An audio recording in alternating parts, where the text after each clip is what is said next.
नमस्कार, मैं हूं कृतिका और पेश है आज की प्रमुख हलचल। कलेक्टर रविंद्र कुमार चौधरी तथा पुलिस अधीक्षक पंकज कुमावत द्वारा गत दिवस की अतिवृष्टि से जल भराव के कारण प्रभावित गांवों का सघन भ्रमण कर राहत एवं बचाव कार्य तेज करने के निर्देश दिए गए। कलेक्टर तथा पुलिस अधीक्षक द्वारा मझौली विकास खंड अंतर्गत धुआंडोल, हिनौता, मझगवा, मड़वास, रामपुर नैकिन विकास खंड अंतर्गत मौरा तथा गोपद बनास विकास खंड अंतर्गत देवगढ़ ग्रामों का भ्रमण किया गया। कलेक्टर तथा पुलिस अधीक्षक द्वारा जिले में आगामी दिनों में वर्षा की संभावना को देखते हुए पूरे प्रशासनिक अमले को अलर्ट रहने के निर्देश दिए गए हैं। उन्होंने जल भराव संभावित इलाकों से जल निकासी की व्यवस्था सुनिश्चित करने के निर्देश दिए हैं।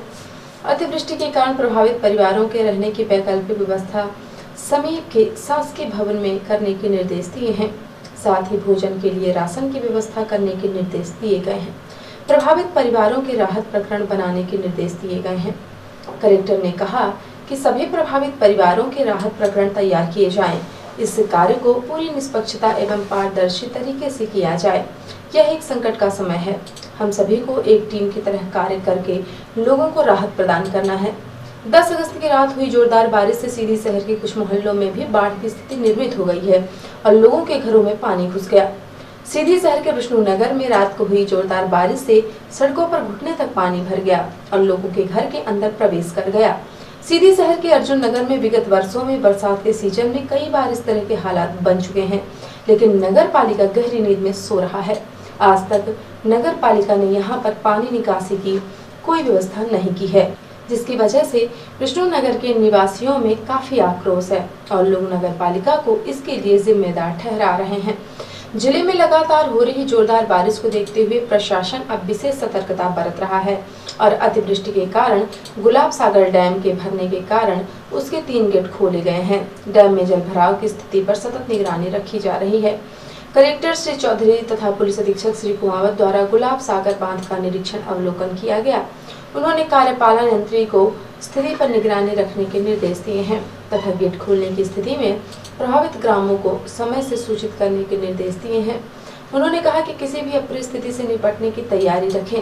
कलेक्टर तथा पुलिस अधीक्षक के निर्देशन में राजस्व, पुलिस तथा ग्राम पंचायत एवं ग्रामीण विकास के अधिकारियों द्वारा अतिवृष्टि तथा जल भराव के कारण प्रभावित ग्रामों का भ्रमण कर लोगों को सुरक्षित स्थानों में पहुँचाया गया तथा जल निकासी की वैकल्पिक व्यवस्था की गयी।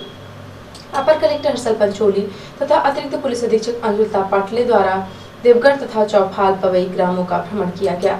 इसी प्रकार कंधवार, अमरपुर, कुदईडांड, सिमरिया आदि ग्रामों में उपखंड अधिकारी, एसडीओपी, तहसीलदार, नायब तहसीलदार, सीईओ जनपद पंचायत, थाना प्रभारियों द्वारा भ्रमण कर आपदा की घड़ी में लोगों को मदद पहुँचाई गयी।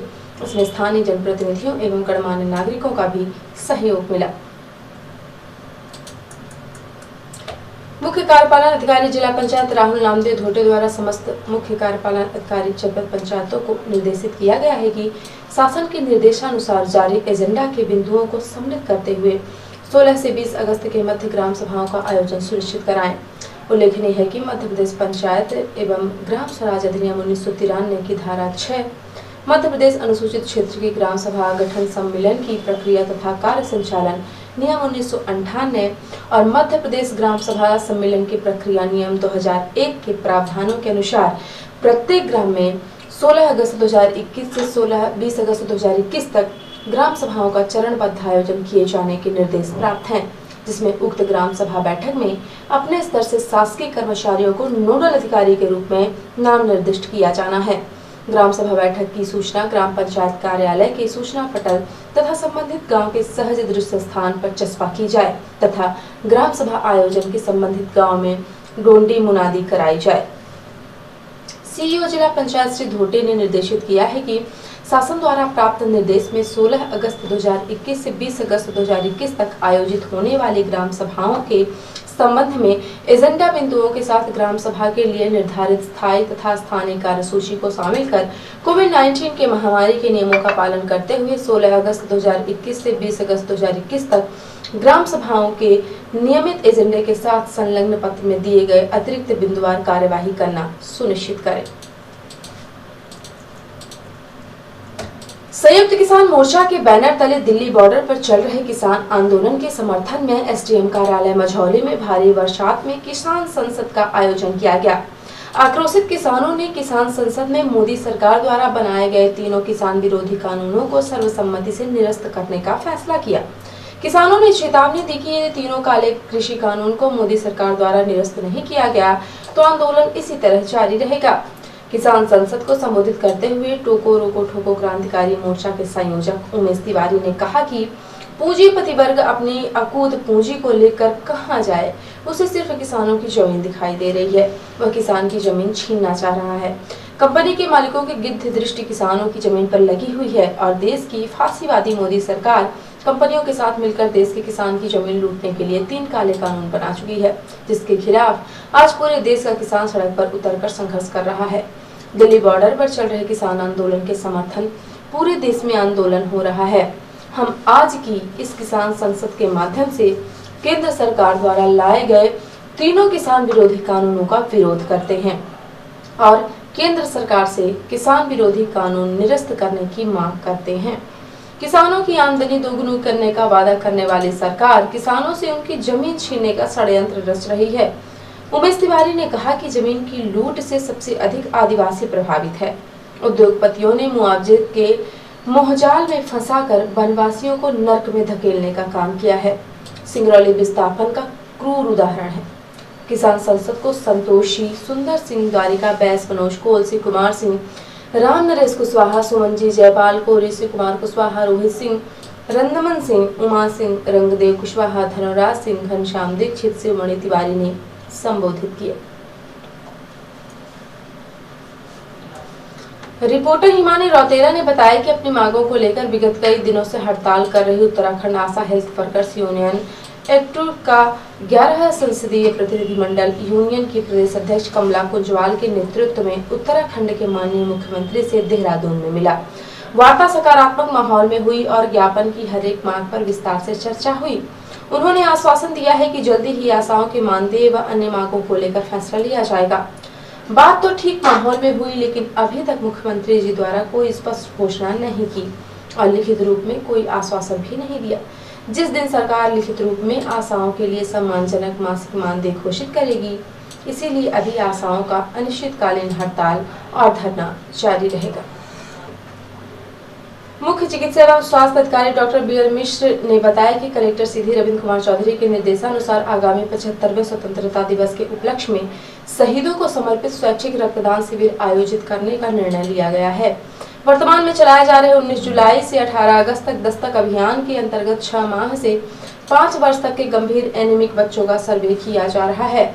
ऐसे बच्चों को तत्काल रक्त की आवश्यकता होती है, जिसकी पूर्ति के लिए जिला अस्पताल सीधी के ब्लड बैंक में पर्याप्त रक्त की मात्रा उपलब्ध होना आवश्यक है।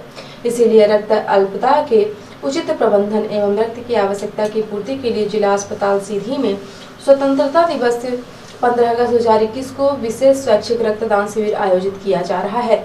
सीएमएचओ डॉक्टर मिश्र ने सभी जनमानस, युवा वर्ग, कर्मचारी एवं सामाजिक सेवा संस्थान, छात्र छात्राएं, जनप्रतिनिधि, पुलिस विभाग, पंचायत एवं ग्रामीण विकास विभाग, समस्त आशा, आंगनवाड़ी कार्यकर्ता और स्वास्थ्य कर्मियों से अपील की गई है कि अधिक से अधिक लोग रक्तदान करें ताकि आपातकालीन परिस्थितियों में रक्त की कमी से जीवन को बचाया जा सके। और अब ऐसे प्रादेशिक हलचल। एमपी बीजेपी में सियासी हलचल तेज। कैलाश विजयवर्गीय बोले सीएम बने रहेंगे शिवराज। एमपी युवा कांग्रेस का प्रदर्शन, सीएम हाउस का घेराव करने गए नेताओं को घसीटते हुए ले गई पुलिस, लाठी भी चलाई। एमपी में पटवारी हड़ताल, सरकार ने बातचीत के लिए पटवारी संघ के पदाधिकारियों को बुलाया और 4 दिन का विधानसभा सत्र 2 घंटे में समाप्त। ओबीसी आरक्षण और महंगाई पर हंगामा, सीएम ने कहा कमलनाथ ने पिछड़े वर्ग को धोखा दिया। और अब ऐसे राष्ट्रीय हलचल। चलती बस पर गिरा पहाड़, किन्नौर हरिद्वार हाईवे पर बस ट्रक समेत 6 गाड़ियां चट्टानों की चपेट में आई, 10 की मौत, 50 से ज्यादा मलबे में दबे। मोदी, शाह और सोनिया एक साथ। लोकसभा अध्यक्ष ओम बिरला ने बुलाई बैठक, संसद चलाने के मुद्दे पर एक राय बनाने की कोशिश। माननीयों के क्रिमिनल केस पर सुप्रीम कोर्ट सख्त, एमपी एमएलए के क्रिमिनल केस वापस नहीं ले सकेगी राज्य सरकारें। और तालिबान का होगा अफगानिस्तान, 5 दिन में 5 बड़े शहरों पर आतंकी संगठन का कब्जा। राष्ट्रपति गनी ने सेना प्रमुख को हटाया, वित्त मंत्री ने देश छोड़ा। तो ये थी आज की प्रमुख हलचल। यदि आप न्यूज फेसबुक पर देखते हैं तो पेज को लाइक और फॉलो करें, यूट्यूब पर देखते हैं तो चैनल को लाइक और सब्सक्राइब करना बिल्कुल ना भूलें। आप किसी भी न्यूज को तत्काल पढ़ने के लिए लॉग इन करें www.ntvindianews.com। सीधी एवं बिंदी की प्रत्येक न्यूज का अपडेट अपने फोन पे पाना चाहते हैं तो आप प्ले स्टोर से हमारा app NTV India news download करें और जुड़े रहें अपने आसपास की समस्त गतिविधियों से एनटीवी इंडिया न्यूज के साथ। नमस्कार।